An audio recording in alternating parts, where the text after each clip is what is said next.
Hello, and thank you for clicking on my video. I think that at the moment, well, at least everyone I know is in a bit of a slump. And unfortunately, that's not a reference to the Stray Kids song. It's just everybody's feeling a bit down. And I don't know if it's because the weather is all over the place or it's the end of the school year, because I definitely find that there's a lot of work that I've got to do. And I know other people are in that position, or just the world is kind of opening back up and changing again. Maybe that's it. But yeah, I feel like everything's a bit down at the moment, and I feel that when we're down like this, that looking after yourself is really important. And there's a bit of a misunderstanding in self-care and what it is. And self-care isn't just big material things like buying yourself stuff. Self-care goes down to the basic things that you need, like food and water. So I thought that I would ramble a bit today about self-care and how I look after myself and how you should be looking after yourself, and yeah, hopefully make us all feel a little bit better, or at least know what we need to do to feel a little bit better. So yeah, that's today's video. Let's get into it. So let's start with, it's not spending money. It can be spending money, but let's start with the real basics of self-care and things that you need to be doing. So these things are really whatever your body and your brain are telling you that you need. Because self-care is so individual, because we're all rushing around in our crazy little lives, doing crazy little things, and yeah, we forget to like, whoa, where are you going?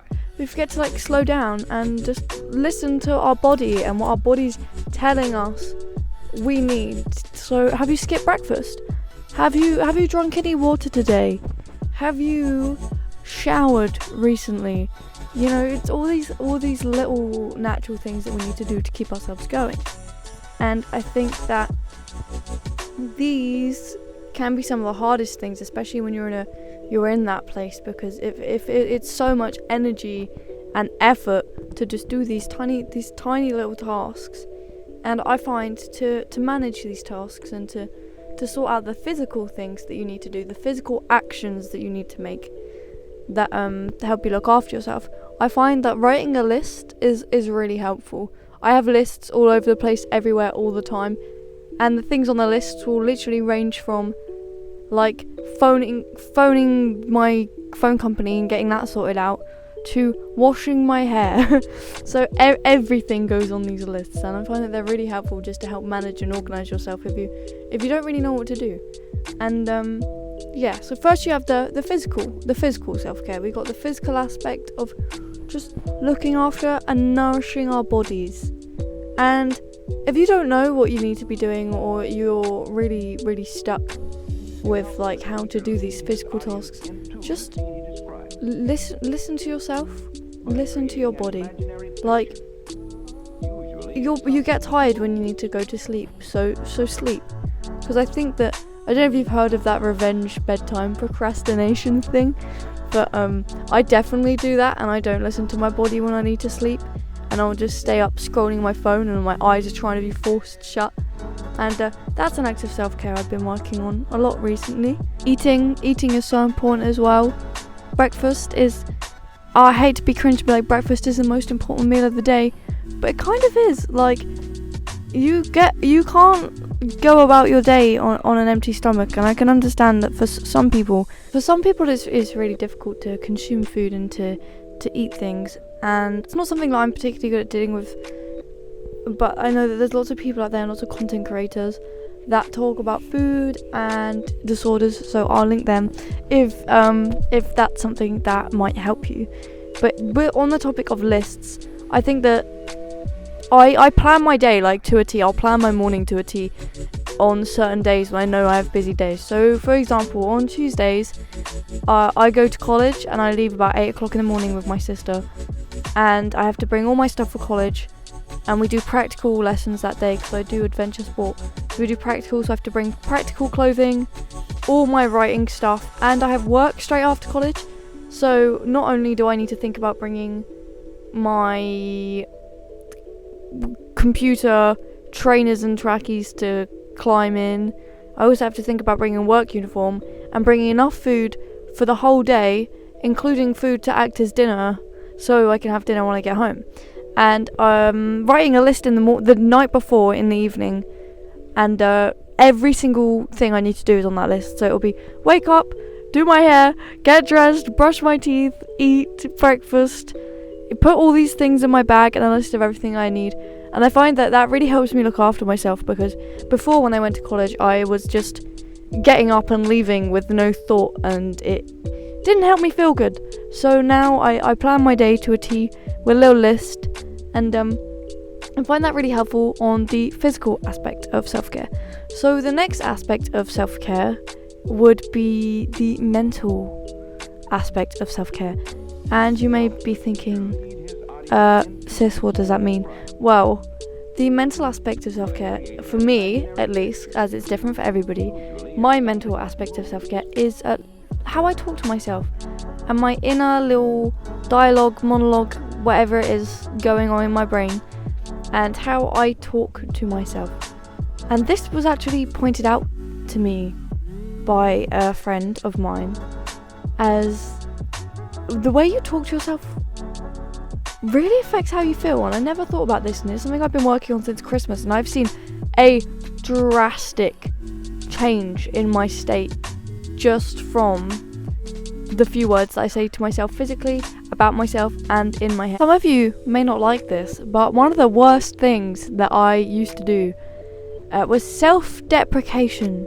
And I know self-deprecating jokes are funny sometimes, but if you look at it realistically, when you make a self-deprecating joke, it kind of hurts. And no true words are oh fuck, that was going to be a really intelligent quote, and I was actually stealing off someone as well. No truer word than a word said in jest, or something like that. And it's so true. If you're saying it as a joke, then you're actually highlighting a real issue that you have. So for example, mine were pronouns and the way I would talk about myself, because I've been through some stuff, and it made me quite uncomfortable with my femininity and being in my body. And I would always refer to myself jokingly, since like the age of 15, as he, and use the he pronoun, which is fine if you're comfortable and identify with this pronoun, but I don't particularly. It doesn't really fit me. Like she and they, that's lovely. I really like that. That's a really comfortable pronouns, and that's how I like to express myself. But he is not a pronoun that I really resonate with, and I used it in a way of sectioning myself out and going, well, because I cut all my hair off and I shaved my hair and I was a big tomboy, and I didn't feel feminine enough. And this links into sexuality as well, but we're not going there for today. But I was using he casually and jokingly, and I'd always refer to myself as he, and it really kept it was like a rock. It really weighed me down, because I did not resonate with he. I do not identify with he. It's not something that makes me feel like myself. And by not allowing myself and expressing myself in a feminine way, it was really keeping me in a not very nice low place. So from literally just starting to refer to myself as she in third person, because I use third person a lot, like, oh, who is he, who is she, but yeah, from just changing, going, oh, who is he, or referring to something about myself as he, changing that to she really made a big difference. And I'm now, I don't know if you can see, can I get up and show you? Oh, I can't really show you. But I'm wearing like skirts and dresses, and I literally, just by changing one word and how I refer to myself, it made me become more comfortable with myself. And obviously not everyone will resonate with that example I just gave, but there might be another word or something that you're holding on yourself. Like I used to, bit of counselling for you. I probably need more, lol, but I went to counselling when I was younger, and I didn't take anything from it till a few years later, where something sat with me, and it was that once you dig down into yourself, there is one word that's like at your core, and that word is the word that you feel. That's how you feel about yourself, how you feel about your body. And once you identify what that word is and start working on how to not feel that way, it makes a big difference. And I don't know if that makes sense to anyone. Identifying this word is really what was really important in my journey and might help a lot of people, because I don't think people think too hard upon it and the way you feel with yourself. You kind of go, oh, well, I feel shit, I am shit, blah blah blah. And self-care is really just validating yourself for feeling that way. Because one of my friends got upset recently, and they were saying blah blah blah, I feel like this, I never really feel like this, or I've been working so hard, I shouldn't feel like this. And the only thing that I could suggest was just validate that feeling. And it makes you feel like it is parenting yourself. You're just reparenting yourself. Like, you're feeling sad. If you feel sad, go, I feel sad today, and that's okay. And don't just go, oh, it's alright. Say in your head, I don't know why I pointed to my cheek, that's not where my brain is. Say in your head, I feel bad today, and that is okay. I am okay with that. That's fine. When you feel any emotion, I feel happy. I'm so happy, and that's okay. This is really lovely. Just, I think a big part of self-care, of my self-care, is identify how I feel and validate it. Even if it's I'm really happy or I'm really sad. Just go, okay, like I'm in a bit of a state at the moment, and I just say, okay, we're in this place at the moment, and that's okay. We're here. This is where we are. We can't be anywhere else because this is where we are. And what do? We're going to make a list, and we're going to do the physical things that we can do, and we're going to look in and think, wow, what is that word? The word that we feel and identify and we keep going back to. Mine, unfortunately, my word is very strong. My word is disgusting. And I've worked on that for a long time, and I'm not disgusting, and I don't feel disgusting anymore. And that's because I started to validate how I feel, and rather than just going, ugh, gross, at any emotion or any feeling I had, I started going, oh, okay, we feel like this. And that word that I now feel is just, I don't know what that inner word is at the moment, and that's okay. But I know that it definitely isn't that anymore, and it's really nice to be in that position. And I hope that what I've said, I hope that from the blah that I've just said, that you can take something and like that they can help you. And I also find that on the validating yourself, changing just your inner monologue and the way you run, by complimenting yourself. Choose one thing, my guy, one thing. You can find something, even if it's like your nails, or mine was my eyes, because they're pretty bright, as you might be able to see on camera. I like my eyes. And choose that one little thing and stick with it. And I complimented myself every day. If I felt like shit, if I felt like I looked disgusting, which I do not, by the way, and I never will, I looked in the mirror and I went, wow, I may look bad today, but my eyes are really pretty. And I just kept saying, my eyes are pretty, my eyes are pretty, my eyes are pretty, every time I felt bad. Even if I felt like my eyes didn't look nice that day, I'd still say that they are. And then slowly, more things that I didn't really like, it was my hair, and I started going, wow, my hair is really nice actually. And then it wasn't just, oh, my eyes and my hair. Then it was like, oh, my eyes and my hair, and do you know what, my nose is really nice. And I just developed that point from there, and I just kept feeling better and better about myself. And just all from changing the way that I talk about myself and feel about myself. So I stopped making self-deprecating jokes. And if somebody was to say something mean about me, like at college, I'm friends with a lot of the lads, a lot of the boys, and a thing that I've noticed a couple of them say is, oh, you're scary, or you're blah blah blah, where they mean to say, oh, confident. And one I get quite a lot is, oh, but you're dumb, or you're short. I'm not that short, I'm 5'7". There's short people in my class. Like, I ain't that small, my guy. And I've started to challenge those now. I'm at a point where I feel comfortable enough in myself to challenge other people's perceptions of me, which is amazing. And I hope that these points can help you get to this point, because it's not even challenging that hard. I'll just have a joke. You're dumb. Well, no, I'm not. And that's what I have to say. And if they think that I'm being defensive, yeah, I am, because I'm not stupid, mate. I'm not stupid. I know a lot about myself, and that is really intelligent, if you ask me. Knowing yourself and wanting to learn about yourself is just so impressive. Anyway, yeah, so that's kind of the topic of like physically. So we've had the physical, looking after yourself, and this is like the mental, looking after yourself. And I hope that you take something from that section there, because I think that the mental, looking after yourself, if you can get that in play, everything else kind of comes together.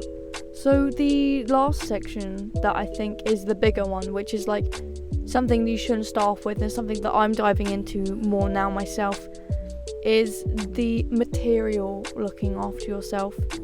And this differs from person to person, and may be easier or harder depending who you are.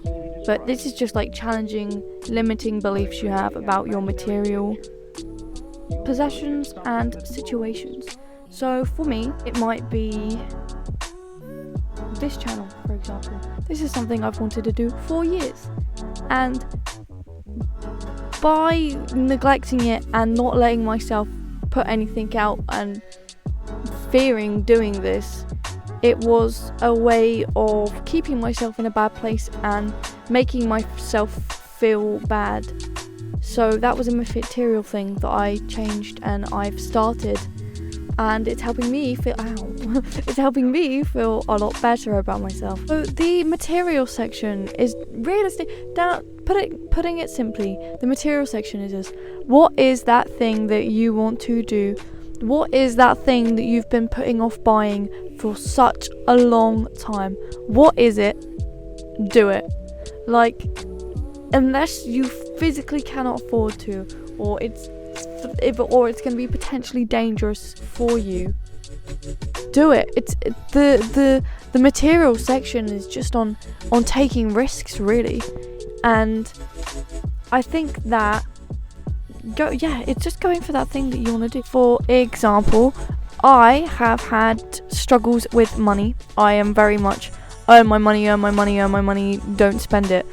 And I mean, the thing that's helped me with this is I've been looking into like the laws of the universe, etc., etc.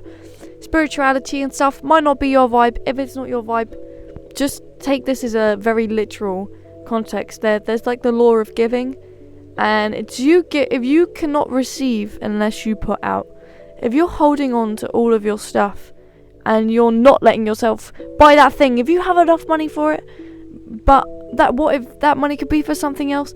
If you desperately don't need that money and you think that you can afford it, by buying that thing, energetically putting it out, the money has to come back to you. And I understand that is so difficult, because I've grown up with rough financial situations, and that is so scary for me and so hard to treat myself as well, to buy it because I want it. That is so hard for me, and I've been challenging that with help of my sister and people around me, going, you can buy things for yourself and treat yourself. And it comes down to, do I feel like I deserve it?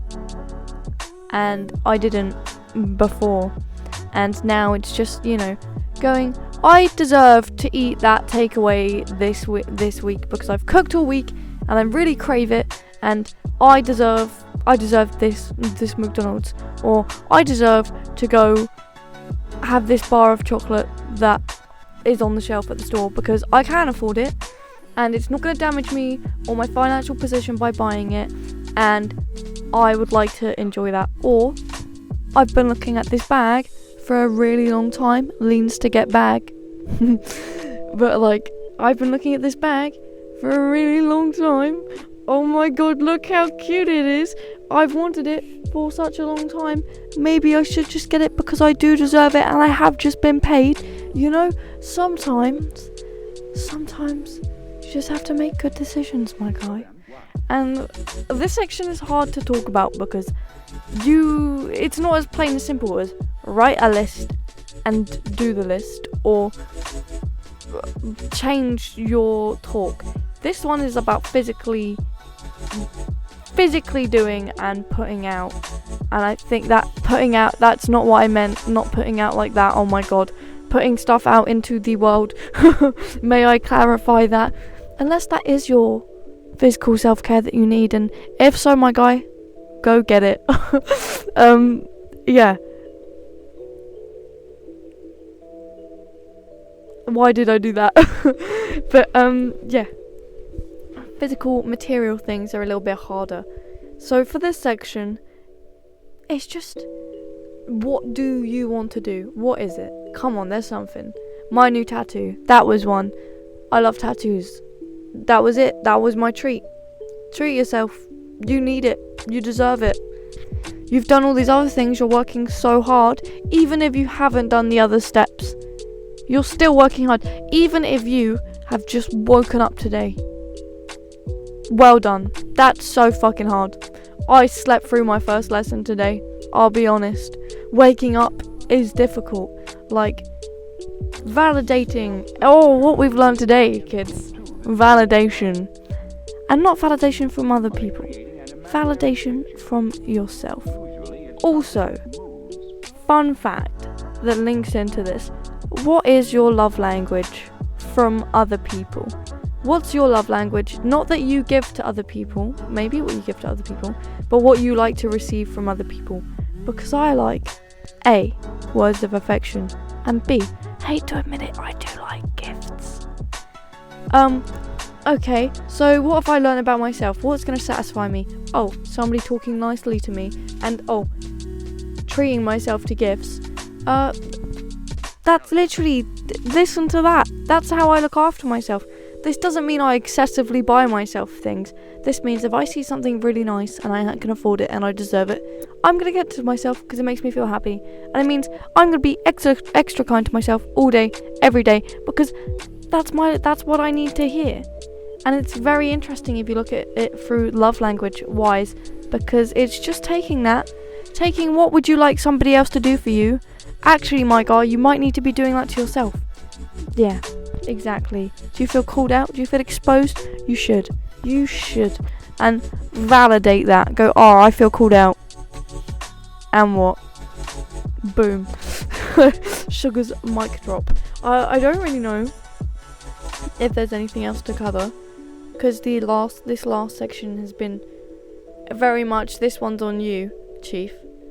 But I would like to thank you very, very much for clicking my videos, and for the people that continuously come back to my videos and watch them and comment, and people that are new, and just anybody, even if you didn't get this far when you wouldn't be hearing me. Well, I'd just like to thank everybody so much. I'm very much enjoying making these videos, and I will see you in another one next week when we have a story time. Thank you and goodbye.